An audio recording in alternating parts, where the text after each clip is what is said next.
Olá e sejam muito bem-vindos. Hoje a gente vai decifrar a linguagem secreta do design, aquelas regras escondidas que moldam o nosso mundo sem que a gente nem perceba, sabe? Elas estão em tudo, desde o celular que está no bolso até o jeito que a gente anda pela cidade.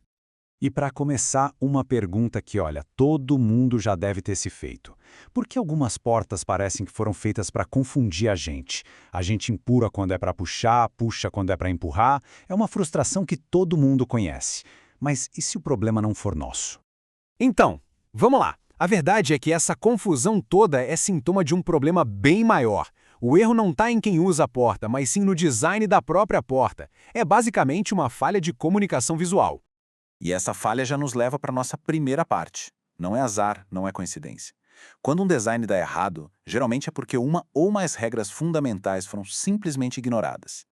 Pensa um pouco. A gente vive mergulhado num oceano de coisas projetadas. Aplicativos, cadeiras, sistemas de trânsito, até embalagens de comida.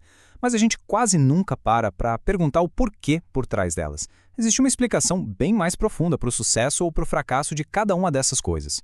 Mas felizmente existe um jeito de entender essa lógica. Existe um conjunto de regras ou princípios que pode ajudar a gente a ver o mundo com outros olhos e a entender por que as coisas são do jeito que são. A nossa análise de hoje é baseada no livro Princípios Universais do Design.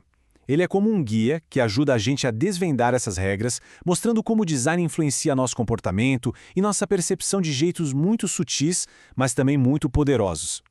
Certo, mas o que são exatamente esses princípios? Bom, são conceitos que foram validados com o tempo e que explicam como a gente pode criar designs mais intuitivos, mais eficazes. Eles são tipo a gramática dessa linguagem secreta que a gente está explorando. Vamos começar com o nosso primeiro princípio, que nos leva direto de volta para o problema da porta. O nome dele é affordance. Traduzindo, affordance é a qualidade de um objeto que diz pra gente como usá-lo. As próprias características físicas dele sugerem uma ação. Uma maçaneta redonda, por exemplo, tem uma affordance de ser agarrada e girada. Já um botão tem uma affordance de ser apertado. E aqui está o pulo do gato, do mistério da porta. Quando o design de uma porta que é de puxar tem uma placa lisa e grande, o affordance dela está gritando: me empurre. O design entra em conflito direto com a função. O resultado é aquela pausa constrangedora enquanto o nosso cérebro processa o sinal errado.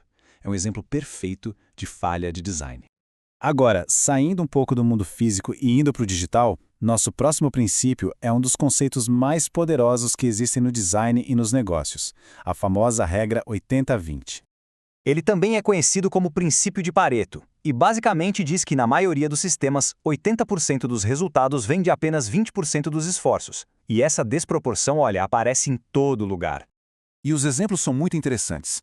A maioria das pessoas que usam um software super complexo, tipo um editor de imagens, acaba usando só uma pequena parte das ferramentas. A maior parte do trânsito de uma cidade se concentra em poucas avenidas principais, e quase toda a receita de uma empresa geralmente vem de um punhado de produtos que são os campeões de venda.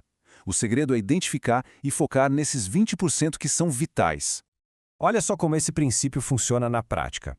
À esquerda, uma interface cheia de opções que quase ninguém usa e que acabam escondendo o que é importante. À direita, um design que foca nos 20% essenciais. O resultado, uma experiência muito mais limpa, rápida e eficiente para a maioria das pessoas. Vamos para um princípio que parece super simples, mas que as consequências dele são enormes. É o alinhamento, ou seja, o jeito como a gente organiza as coisas no espaço. O alinhamento é o que cria aquela sensação de ordem, de conexão visual. Quando os elementos estão alinhados, nosso cérebro entende que eles fazem parte de um mesmo grupo. Isso torna a informação muito mais fácil de ler e de entender. Por outro lado, a falta de alinhamento cria uma desordem visual que pode levar a erros de interpretação.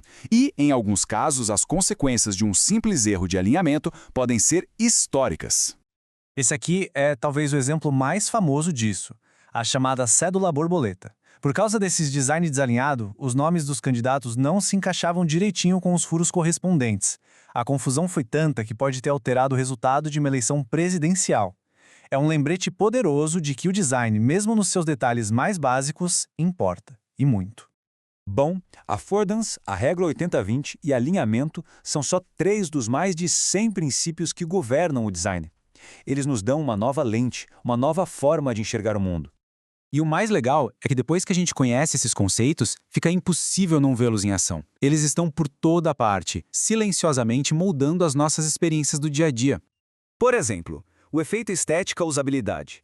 Por que produtos com design bonito parecem mais fáceis de usar? É porque a gente tende a acreditar que coisas bonitas funcionam melhor. É quase automático. Ou o antropomorfismo, que é a nossa mania de dar características humanas a objetos. É por isso que os faróis de um carro podem parecer um rosto, criando uma conexão emocional quase que instantânea. E para fechar, a confirmação. Sabe aquela caixinha de diálogo que aparece antes de uma ação importante, como apagar um arquivo, e pergunta, tem certeza? Pois é uma rede de segurança super simples do design, mas que já salvou todo mundo de grandes dores de cabeça.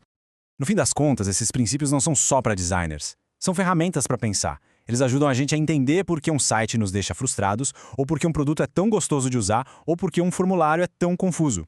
Eles nos dão a linguagem para decodificar o nosso mundo. A questão que fica é, que designs ocultos a gente vai notar hoje por aí?